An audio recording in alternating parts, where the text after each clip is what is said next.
Going back in time a little bit. It was the day after Omisha's and my little drinking party, and the sun was already way up in the sky. Up early, aren't you, Sir Rimuru? I'm sorry. Shun is so scary when she's smiling. I decided to beat her to the punch with an apology. First I get drunk, then I enjoy a little nap. I worked hard to regain those luxuries, so I don't see why I have to be yelled at about it. So did you come to a conclusion? She asked, staring at me as she sighed. About what? You were troubled about it last night as well, weren't you? I am worried you're about to do something rash again, and I'm far from the only one. When she said that, I couldn't help but feel a little jittery. Don't worry. I'm not doing anything rash here. If it doesn't work out, I'll run, and then and make him do something about it. First, though, I had to try a little. Hey, we'll figure it out, okay? I'll be safe with it like I always am. My cheerful reply didn't remove Shuna's anxious expression. It's hard to fool her, what with her unique skill parser and all, or maybe it was too obvious to even require that. I mean, I didn't really want to do anything dangerous. I was taking a safety-first approach, but we had no idea about our enemy's strength. Lieutenant Kondo, Valgrand, and Emperor Ludora were fearsome opponents, no matter how you sliced it.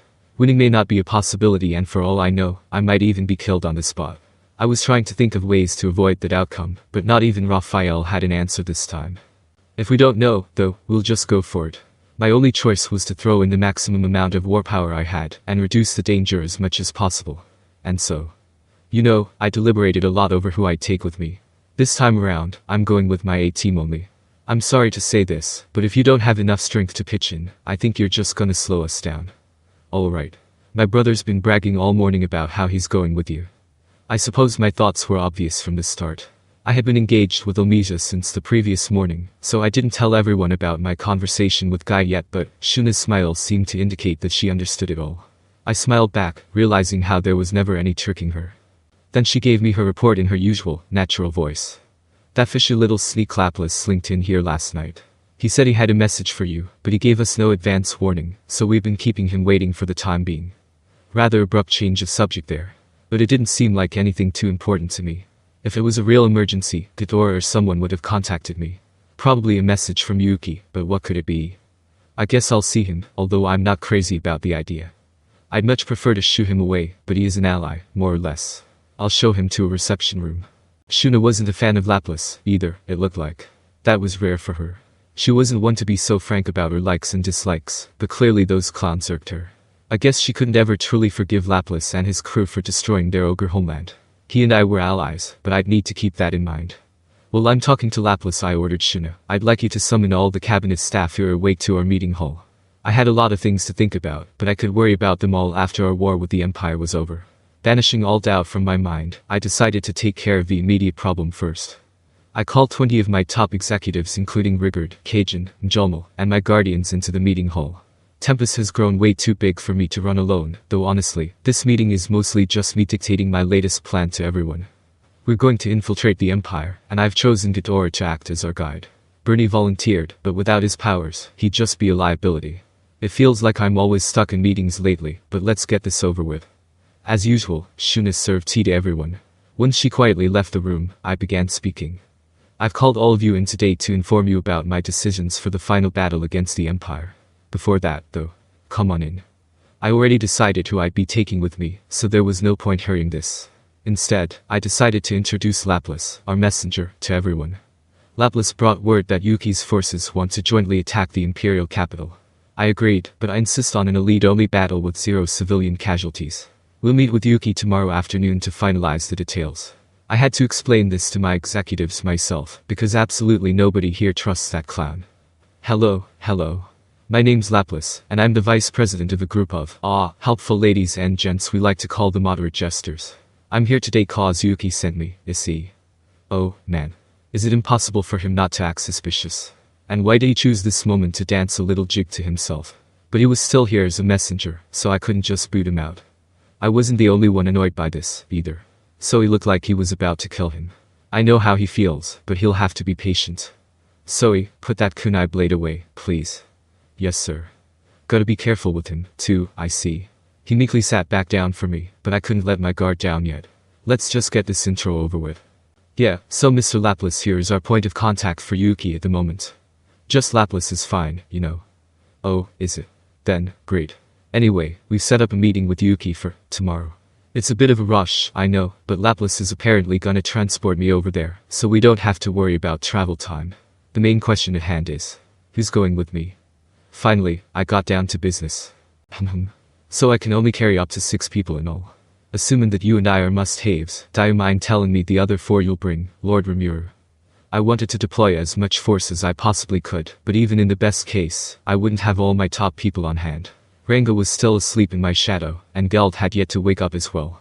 The Labyrinth gang Kumar, Zijin, and Adalman had reportedly all huddled up in their respective domains, showing no sign of stirring. The length of everyone's evolutionary slumber seemed to vary a lot. I guess that's just how the cookie crumbles. So I looked over who was available one more time. Benimaru, I'd like you to come with me, but how are you feeling? What, does he have a cold or something? Laplace asked, a wary look in his eyes.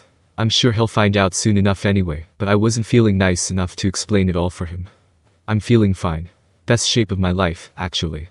Benimaru flashed a heroic smile, retaining his coolness and completely ignoring Laplace. He's much more capable than I'll ever be, a fact that occasionally amazes me at times like this. I took a closer look at Benimaru and realized he had completely changed species while I wasn't looking. Apparently, he finally consummated his marriages with Momiji and Alvis, spending 2 nights with each. I honestly don't know whether to praise his stamina or just sit here seething with jealousy. Thanks to that, his evolution is complete. He abandoned his mortal flesh to become a fully spiritual life form called a Flamsilogre. By possessing both holy and demonic attributes, he's become a chaos elemental. In our world's complex elemental system, that makes him a stripped-down version of a true dragon, standing at the absolute pinnacle of fire. With an infinite lifespan and a massive magicule boost that easily eclipses Carillon's, he's practically a god ogre now. With this ridiculous power-up, I'm confident my commander can absolutely crush the Empire's elite single digits. Alright. In that case, Benimaru, you're my first choice. As for person number 2. Ghidorah was already on the list, so I had 2 picks left. I was planning to take Xion and Diablo as well, which brought me very neatly up to 4. I'm going to have Ghidorah serve as our guide, and after that, I'll bring my secretaries Xion and Diablo. So Laplace would be taking me, Ghidorah, Benimaru, Xion, and Diablo. You can count on me, Sir Rimuru. You will be completely safe and sound around me. Xion was beaming. I'm not so sure about the safe and sound part. I had a lot of concerns, in fact, but Xion's a bodyguard I knew I could rely on. She defeated a superior opponent in Razzle, and when it came to battle, I couldn't leave her off the list. Kahahaha. I don't know what kind of scheme Guy may be hatching, but putting you through all this hardship is simply outrageous. With you by my side, I assure you that I will put an end to all your worries. Confident as always. But I saw no reason not to hold him up to that. Diablo's good at his job, and it's times like these that I want to rely on him. We might be an elite team on this mission, but we couldn't rest on our laurels. The others here would be following soon. I'd have them join us in the Empire later on. But before I could outline all that, one attendee was already expressing her dissatisfaction. If you could, Sir Rimuru, I humbly suggest that I would be better suited to serve as a guide. I hope you'll consider having me accompany you. It was Tensura. She was born in the Empire, I suppose, and she probably knew a lot about its geography. She was proving to be a talented diplomatic officer, gifted in negotiation, and there was certainly no complaining about her fighting strength. Hell, she might even have been stronger than me. The only real advantage Ghidorah had over her is his acquaintance with Yuki, so if you think about it, I could probably get along without him. Ghidorah is pretty strong, especially for his age, but he couldn't hold a candle to Tensura, and I still had a slight nagging fear that he wouldn't think twice about double-crossing us. With that in mind, I didn't want to have any regrets no matter what I decided on, but at the same time, I did feel a little bad for her. Maybe I should take the hint. Alright. In that case, maybe I should replace Ghidorah with you, then. It would truly be an honor. Tensura gave me a beautiful, almost blinding smile. Ghidorah didn't seem to mind either way, fortunately, so let's go with that. Righto, interjected Laplace. Looks like you've made up your mind, so I'm gonna go prep. Let me know when you're all set. Sure, but what are you prepping for? Laplace gave me an awkward look. Well, you know. He's prepping for a trip to our hot spring. He's been going between there and our dining hall since yesterday, using our recreational facilities like they belong to him. So he sounded pretty pissed about it. Good thing I was having Laplace surveilled. Ha ha ha. You got me, I guess. Don't be such a stick in the mud, Zoe. As if we'd never notice. He really does have a lot of guts, doesn't he? You were paying the bills for that, right? Hey, I'm a guest here, you know. I'll pay you back with the work I'll be doing for y'all, so how about we treat it as on the house for now? Guts ain't the half of it. Laplace. Hey, it's not my fault this country's such a charmer from start to finish. It's the most advanced in the world, no two ways about it.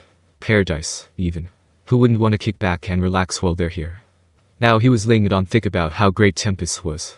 Receiving such effusive praise wasn't exactly off-putting, no. I figured maybe Laplace wasn't so bad, after all. He's distracting you, Sir Rimuru. Don't worry, Benimaru. He might try to put one over on Sir Rimuru, but I'm keeping a careful watch over him at all times. Oops. Benimaru and Sean snapped me out of it. I cleared my throat. Well, keep it in moderation, alright. Oh, of course, of course. So yeah, I'll see you guys in a bit, okay. Then Laplace gleefully skipped out of the meeting hall. What a free spirit, I thought as we moved on to the next topic.